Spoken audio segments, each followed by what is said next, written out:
स्वामी महाराजांची दिंडी चालली पंढरीला. स्वामी महाराजांची दिंडी चालली पंढरीला. पंढरीची वारी करताना आनंद इतका होतोय आणि माझी पहिलीच वेळ आहे दिंडीत यायची. मी दरवर्षी पवारवाडीला आमच्या दिंडी यायची आणि त्यावेळेस वाट लावायची. विठ्ठलाची मोठी मूर्ती काढायची रांगोळीनी आणि ती रांगोळी काढतानाच मला रडायला यायचं की मी माझ्या मनातून खूप इच्छा आहे वारीला जायची, पण घरून पण परमिशन नव्हती भेटत, म्हणजे घरच्या कामानिमित्ताने म्हणा किंवा व्यापामुळं. पण आज मला इतका योग आलाय ना की दिंडीचा वारीला यायचा की मला इतकं छान वाटतंय आणि असं अंतकरण भरून येतंय बोलताना की भगवंता मी इतके दिवस नाही रे तुझ्यासाठी येऊ शकले. मध्येच गाडीने जायचं आणि रात्रीतूनच दर्शन करून यायचं, पण हा जो सोहळा आणि हा जो आनंद आहे ना तो स्वर्गापेक्षा सुंदर आहे असं सुद्धा वाटतंय. अंतकरण भरून येतंय आणि इतकं छान वाटतंय ना वारीत. आणि हे सगळे आपले आयोजन नियोजन करणारे लोक पण इतकं माऊली शिवाय कुणी उद्धट कुणाला बोलतच नाही. हा अनुभव मला आलाय. आणि भगवंताला आहे ना जरी तो विठेवर तिकडे उभा असला ना तरी तो आपली काळजी घेतोय. त्याला प्रत्येक व्यक्तीची काळजी आहे. पायात काटा मोडला का काय प्रत्येक गोष्ट त्यांच्या लक्षात आहे. आता काट्याचा प्रश्न म्हणजे मला म्हणायचं काय, खडा टोचला किंवा वेदना झाल्या पायाला त्या नाही जाणवत इथं. आता आपल्याला 2 किलोमीटर जरी चालायचं असलं ना आपल्या गावाला असलो तरी आपल्याला वाटतं की ओ मी पण माझ्या मिस्टरांना फोन करते, होय हो चला की हो मला घेऊन गाडीवर. म्हणजे पायी चालायचा कंटाळा येतो, पण इथं ना पाय नाही दुखत, काहीच होत नाही. म्हणजे ही सगळी भगवंताची कृपा. म्हणून परमेश्वराने आ म्हणजे आत्मा आणि ई म्हणजे ईश्वर, आ म्हणजे आत्मा ई म्हणजे ईश्वर अशी आई जन्माला घातली. आणि या आईला जोडीला स्त्री आणि पुरुष जे पृथ्वीवर पाठवलेत ना ते आई बाप म्हणून आपली काळजी घेण्यासाठी परमेश्वराचं भगवंताचं दुसरं रूप आहे आई बाप. म्हणून त्यांनी आपल्याला त्या सजीव सृष्टीला म्हणजे ही सजीव सृष्टी जी निर्माण केली त्या सजीव सृष्टीत आई वडील आपल्यासाठी धर्तीवर आणली आपली काळजी घेण्यासाठी. भगवंत सगळ्यांची काळजी घेऊ शकत नाही एवढ्यांची, म्हणून त्यांनी आईला जन्माला घातलं. आणि या आईचं अंतकरण असं असतं की आता दिंडीत वारीत आलेली सगळे पुरुष मंडळी आणि महिला मंडळी प्रत्येक जण आईच्या उदरातून आलोय आपण.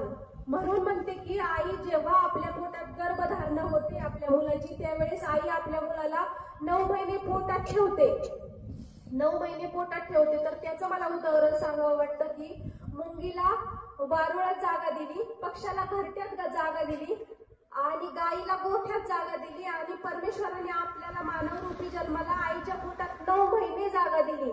मग अशा मानव निर्मितीच्या या आपल्या जन्माला किती सार्थक म्हणावं लागेल. म्हणून मानव जन्म सगळ्यात बुद्धिमान प्राणी असं समजला जातो आणि आहेच आपण बुद्धिमान. जे आपल्याला कळतं आपल्या मनात आपली नजर जिथं जाईल आपण जिथं गेलेलो आहे ना तिथंच आपल्याला कळतं. जिथं ज्या ठिकाणी आपण गेलोय तो आपण अनुभव घेऊ शकतो. पडल्या जागेवर बसल्या जागेवर कुठं पण आपण गेलो ना की तिथं गेलोय आपल्याला तो अनुभव येतो. हा आपण तिथं गेलो होतो, तिथं असा परिसर होता. म्हणजे आपलं मन आणि आपली दृष्टी जेवढी चंचल आहे ना तसं काही चंचल नाही असं म्हणावं लागेल. आपण फोन केला तर रिंग वाजत नाही, रेंज भेटत नाही, त्या वेळेला आपल्याला वाटतं की हा थोड्या वेळाने फोन करा. पण आपलं मन इतकं चंचल आहे ना आपली नजर इतकी तीक्ष्ण आहे ना हे भगवंताचीच कृपा असं म्हणावं लागेल. म्हणून मला 2 वळी आईसाठी म्हणावे वाटतात. आई माझी मायेचा सागारा दिला तिने जीवना आकारा. आई वडील माझे थोर काय सांगू त्यांचे उपकार. जीवनाच्या वाटेवरती किती असतो त्यांचा आधार. आई माझी मायेचा सागारा. म्हणजे ही आई अशी आहे ना आपल्याला सांगायचं तर आई आता प्रत्येक स्त्रीची किंवा पुरुषाची असू दे ज्यांची हयात आहे ना त्यांचा विचार करा, ज्यांची नाही आहे ना त्यांना आता विचारा की आई असल्यावर आणि आई नसल्यावर आपल्याला काय बदल होतो, काय फरक होतो.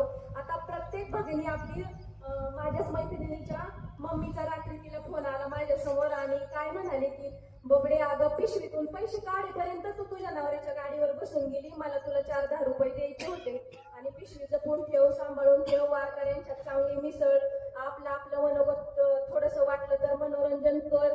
आणि इथं दिंडीत वारीत कुणीच कुणाला नाव ठेवणारं नसतं, माऊलीशिवाय कुणी बोलणारं नसतं. त्याच्यामुळे लाजू नको कीर्तनकर हरिपाठात नाच बागड आणि तो अनुभव मी पण घेतलेला आहे. तुम्ही पाहता मी आल्यापासून काय करते, प्रत्येक क्षणाचा आनंद घेतला पाहिजे, मिनिटाचा क्षणाचा सेकंदाचा सुद्धा आनंद घेतला पाहिजे. आता विमानाच्या अपघात होतात, कुणी पाण्यात वाहून जातं, पुरात वाहून जातं, काही पण हानी होते. कोरोनात तर किती लोक गेले. मग आपण असा विचार केला पाहिजे की आपण आपल्यावर भगवंताची एक वेगळीच कृपा आहे. ह्या महाराष्ट्रात छत्रपती शिवाजी महाराजांच्या महाराष्ट्रात या पावन पुण्य भूमीत आपण अजून जिवंत आहे, पायी चालतोय, वारी करतोय, म्हणजे आपलं किती भाग्य म्हणावं लागेल. आपलं काहीतरी मागच्या जन्मीचं पुण्य असेल म्हणून आपण ह्या वारीत येतोय. आणि परमेश्वराच्या कृपेने दरवर्षी आपल्याला अशीच वारी घडावी ही भगवंताचरणी प्रार्थना झालीच पाहिजे. आणि ह्या वारीचं सांगायचं तर नियोजन आयोजन इतकं सुंदर केलंय तुम्ही की प्रत्येक लोकांची काळजी घेता. आता तुम्ही म्हणता की कुणी पावती फाडली नाही, कुणी काय करत नाही, तो त्यांचा प्रश्न आला. भगवंताच्या चरणी अर्पण, आपल्याला तसं नाही म्हणायचं. पण प्रत्येक वारीत आल्यावर आपण जे सुरक्षित राहतो, तुम्ही विचार करा, आपल्याला आपल्या चेळपणे गाव असू दे, किती चांगलं असू दे, किती लोक असू दे, आपला नवरा आपल्याला कुणाच्या जबाबदारीवर पाठवतो का? कुठं आपल्या बाळाला आपण कुठं पाठवतो का? नाही पाठवत, कारण जमाना तसा राहिलेला नाहीये. आणि आपण आपल्या लोकांच्या आता माऊली माऊली म्हणत कुणाच्या जीवावर आलोय? आपण ह्या गाडीत आपली पिशवी आपण एवढंच सुद्धा कंगवा आरसा काहीच लक्षात, आपण त्यांच्या ज्याच्या घरी मुक्कामी राहतो ना तिथून आपण पाठीमागं वळून पाहतो, काही राहिलंय का आपलं, काही राहिलंय का घ्यायचं. मग तो विचार आपण असा डोक्यात ठेवला पाहिजे की भगवंता तू, आणि एकदा सुद्धा आपण असा विचार करत नाही की ज्यांच्या जीवावर आपण आलोय, जे आपली काळजी घेत आहेत, त्यांच्या मनातून एकदा तरी आभार मानलेच पाहिजे आणि मानणं गरजेचंच आहे. हा विचार आपल्या डोक्यात पाहिजे. आणि ज्या ठिकाणी आपण मुक्कामी राहतो ना तिथं काही लोक म्हणजे वारीला येतात, आणि माझं असं स्पष्ट बोलणं असतं, कुणाला राग आला तरी मला काही फरक नाही पडणार, पण वारीला गेलं ना चोरी लबाडी कधीच करायची नाही, कुणाशी खोटं बोलायचं नाही, मनात जे असेल ते पाठीमागे टाकून द्या. आपल्याला घरी गेल्यावर आपण प्रत्येक जण काय भगवंत सांगतो तसं वागत नाही, जैसे तेच असतो. पण वारीला जाताना ना सगळं विसरून इतकं छान आनंदात वारी करायची ना, मागचं काहीच आठवायचं नाही आणि इतकं छान आपल्या मनातूनच परिवर्तन करायचं. एखाद्या व्यक्तीच्या पायात जर काटा मोडला ना, एखाद्याला जखम झाली पायाला ना, तर तो अनुभव आपण घ्यायचा. ही जखम माझ्या पायाला झाली, ह्या वेदना मला होत आहेत, ह्या पायातून रक्त माझ्या येतंय, त्यावेळेला दुसऱ्याचं अंतकरण आपण समजून घेतो. म्हणून सांगते. आणि म्हाताऱ्या माणसांचं झालं तर मी तर तुमच्यापेक्षा काही लई मोठी नाहीये, पण माझा अनुभव सांगते एकदा लाईफ मधला की ज्यावेळेस, आणि मला हे माझं कौतुक नाही सांगायचं, माझी खरी परिस्थिती सांगते. माझं ज्यावेळेस नवीन लग्न झालं तेव्हा मला वाटलं की जॉईंट फॅमिलीत खूप छान असतं, असं तसं असतं, पण राजकारणी घर असतं किंवा असं खूप अडचणी असतात, त्यामुळे ते जसं काही स्वप्न असल्यासारखं वाटलं होतं. पण ते स्वप्न खरं करायचं कसं ते पण माझ्या हातात होतं ना. ह्या माणसाला बदलून दाखवायचं. असू दे 6 सासरे आहेत मला, 6 सासरे असू दे, प्रत्येकाच्या ओठावर माझं नाव आलंच पाहिजे आणि ते कष्ट मी घेणार. आधी सगळं कष्ट घेतल्याशिवाय आपल्याला ते आपलं नाव पुढे येत नाही. त्याच्यामुळे आपण काय होतंय, थोडीशी सेवा केल्यावर काय होतंय, थोडंसं कमीपणा घेतल्यावर काय होतंय, थोडंसं बोलल्यावर माघारी आपण नाही बोलण्यापेक्षा आपण थोडंसं शांत राहिलं, डोक्यात विचार केला, नंतर लक्षात येतं आपल्याला, अरे यांनी ही प्रॉपर्टी कमवली, यांनी ही आपल्यासाठी जतन करून ठेवली, तर त्यांना आपण सांभाळू शकत नाही का? मग आपल्या जन्मात काय अर्थ आहे बरं? आणि त्यांचं जीवन तर गेलंय ना, मग त्यांचं त्यांच्या ठिकाणी गेलंय, त्यांचं ते साखर झाले, ते म्हातारी झालेत, आता आपलं सुरू झालंय, पण त्यांचं जीवन म्हणजे आपण थोडंफार सांभाळू तरी आपल्याला गॅरंटी आहे का आपली मुळे आपल्याला सांभाळते? नाही ना सांभाळणार, पुढचं काही सांगू शकत नाही. मग म्हणून असं वाटतं की कर्म ऐसा करो जहा जहा जाय वहा मंदिर बन जाय, असं कर्म केलं पाहिजे. मग आपण ना कसं करायचं की काम असंच करायचं आपलं, की काम असं करायचं की आपलं काम होताच आपलं नाव निघत, किंवा नाव असं करायचं की आपलं नाव घेताच इतरांची कामे होतील. हा विचार कायम डोक्यात ठेवायचा. आणि म्हाताऱ्या माणसांची सेवा अशी करायची की आपण कसलीच किळस नाही करायची. आता आपण वारीला जातोय आपल्यात म्हातारे कोतारे भरपूर आहेत ना, मग त्यांची किळस करून काय उपयोग आहे? काही ठिकाणी मी बोलून नाही दाखवत, पण असा अनुभव आला की म्हातारी बाई आहे ना, मग तिला काय कळतंय, जाऊ दे करू दे, तिला पण मनात वाटतंय या तरुण मुली इकडे तिकडे सेल्फी काढतायत, फिरतायत, असं आपला पण कोणीतरी फोटो काढावा. आणि व्यक्त नाही करत ते, पण आपण खरंच काढलं पाहिजे. त्यांचा फोटो त्यांनी जर नंतर पाहिला, त्यांच्या मनात जे समाधान वाटतं ना, ते पैसे देऊन कधीच नाही भेटणार. हा विचार आपण डोक्यात घेतला पाहिजे. आणि म्हातारे माणसं उगाच म्हातारे नसतात झाले, तर आपल्यापेक्षा त्यांनी ऊन जास्त घेतलेलं असतं, पाऊस पाणी वारा, आयुष्याची लाईफ मध्ये सगळा खडतर प्रवास त्यांनी सहन केलेला असतो, म्हणून ते आपल्यापेक्षा मोठे. आणि इतका अनुभव त्यांचा सांगायचं तर त्यांनी ही प्रॉपर्टी आपल्याला जतन करून ठेवलेली आहे. आपण 1 गुंठा सुद्धा घेऊ शकत नाही, नाही घेऊ शकत. आणि त्यांनी जर एवढी जमीन आपल्यासाठी प्रॉपर्टी कमवू शकली, आपण लई 7-8 लाखाचा 1 गुंठा घेतला तर आपण किती कुशाने सांगतो कमवलं ना. मी लई प्रॉपर्टी कमवली, मी 1 गुंठा घेऊन ठेवलं माझ्या पोरासाठी. अरे तू 1 गुंठा 8 लाखाचा घेतला, पण जर तुला कोट्यावधीची इस्टेट जर तुझा बाप असाच देतोय, वारसदार लावतो, तर त्याला सांभाळायला तुला काय हरकत आहे? आणि हे सगळं महिलांच्या हातात आहे. मी माझा अनुभव सांगते, तुम्हाला खोटं वाटेल. मी आता येतानीच नाही, मी जेव्हा वाटेल तेव्हा माझ्या सासूला उचलून घेते, त्या जरा वाळल्या म्हणून उचलून घेते आणि त्यांचं खरंच कौतुक करते. करण्यासारखं त्यांना माझ्या संसाराची इतकी काळजी आहे ना, खोटं नाही सांगत, इतकी काळजी त्यांना, माझ्या सासऱ्यांना म्हणा, सासूला म्हणा. म्हणजे जे अंतकरण आपल्या आई वडिलांच्या बरोबर आपण फोनवर 10 मिनिटं बोलतो, 15 मिनिट बोलतो, आणि घरात 5 मिनिट आपण सुख दुःखाच्या गोष्टी सासू बरोबर बोलू शकत नाही का? ही शोकांतिका आहे की नाही? आणि मान्य केलीच पाहिजे. तुम्ही नका बोलू, तुम्ही फक्त त्यांना जे आपण खातोय ना तेच देतोय आपण. त्यांचा अपेक्षा नाही काही, मला आम्हाला पिझ्झा बर्गर द्या किंवा आम्हाला इकडे द्या तिकडे द्या, आम्हाला घातोळे द्या, ही अपेक्षा नाही त्यांना. आणि खोटं नाही सांगत, तिथं कुणी घेतली असेल का नसेल, पण मी माझ्या सासूची दररोज न चुकता 1 गालाची पप्पी घेते आणि कडकडून मिठी मारते. वाटलंच तर त्यांना जाऊन विचारू शकता. आणि हे प्रेम आणि हे सुख आहे ना, खरंच पैसे देऊन नाही भेटत, खरंच खोटं नाही सांगत. आणि आमचे सासरे जरा थोडेसे कापड आहेत, पण त्यांनी पण तेवढे कष्ट घेतलेले आहेत. त्यांना काळजी असते. पुरुष मंडळी असं डायरेक्ट बोलून नाही दाखवत की आम्ही एवढं केलंय तेवढं केलंय असं, पण त्यांचं अंतकरण असं वाटतं. एक आपण भाकरीचा तुकडा समज थोडासा कुत्र्याला टाकला, त्यांनी नाही खाल्ला किंवा शिळं पाकं राहिलं ते फेकून दिलं तर त्यांचा जीव आतून तुटतो.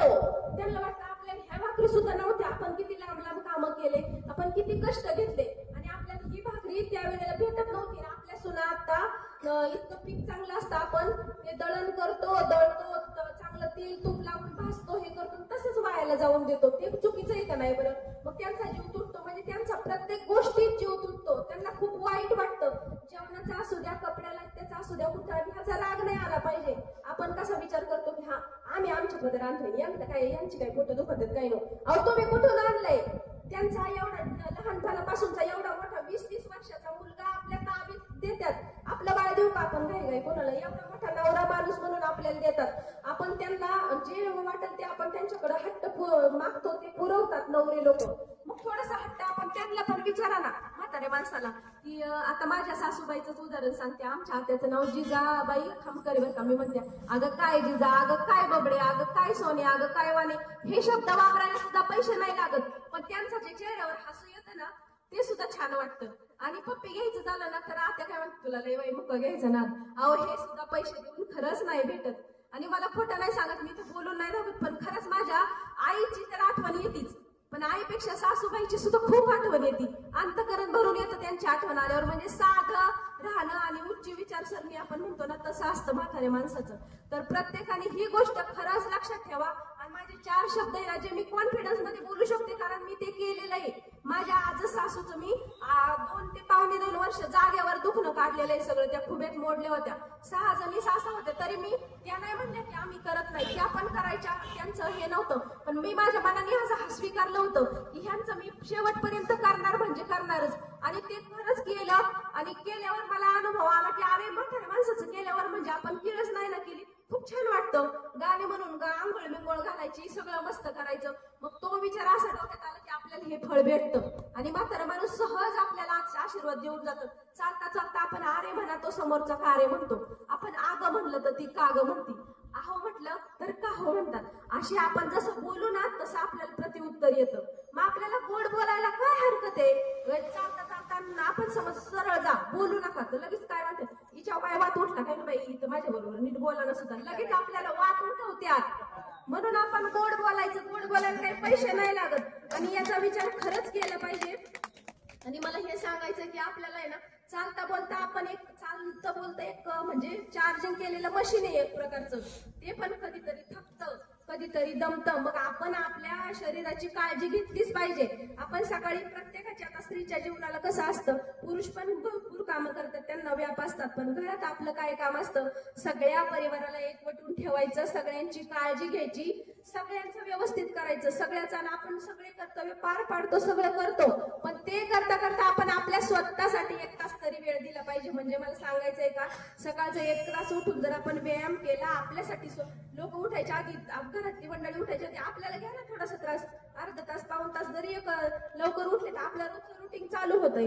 मग आपल्याला काहीच टेन्शन येणार नाही, काहीच वाटणार नाही. आणि हे मी का सांगते, ही आपली काळाची गरज आहे. आपल्याला अजून थोडं जास्त चांगली लाईफ जगायची असली ना, आपल्याला खरंच योगा करणं म्हणा किंवा विचार चांगले ठेवणं आणि सकस संतुलित आहार म्हणजे आपण सकस जेवणच, सात्विक जेवण घेतलं म्हणजे कसं पद्धत सांगते मी, जास्त तेलकट तुपट खाण्यापेक्षा साधं जेवण घेतलं, विचार चांगले ठेवले, ते जेवणातून म्हणजे कुणाला आकर्षण करायचं असलं ना तर तो खरंच पहिली लोक सांगून गेले पोटातून मार्ग असतो. मग चांगलं जेवण घेतलं, चांगले विचार ठेवले तर आपले विचार खरंच चांगले येतात. खाण्यापिण्यावरून असतं, कुणाला वाटतं काय खाण्याचं एवढं काय असतं, तसं काय नसतं. मग आपल्याला विचार चांगले येण्यासाठी ना आपण खरंच चांगलं वागलं पाहिजे आणि असं मनातच ठरवायचं. प्रत्येक गोष्ट जर आपण जास्त नाही 21 दिवस आपण आपलं रुटीन ठेवलं ना चालू, तर 21 दिवसात आपल्यात बदल झाल्याशिवाय कधीच राहणार नाही. ही गोष्ट खरंच लक्षात ठेवली पाहिजे. म्हणून मला सांगावं वाटतं की जाता जाता सांगावं वाटतं की उगवला सूर्यनारायण करते नमस्कार, उगवला सूर्यनारायण करते नमस्कार. मुखानं म्हणते वारीला जाताना, मुखानं म्हणते रामकृष्ण हरी, मुखानं म्हणते रामकृष्ण हरी आणि राजेंद्ररावांचं नाव घेते. आपल्या पालखीचा सोहळा सुगंध लय लय लय भारी. धन्यवाद मला बोलायचा चान्स दिल्याबद्दल.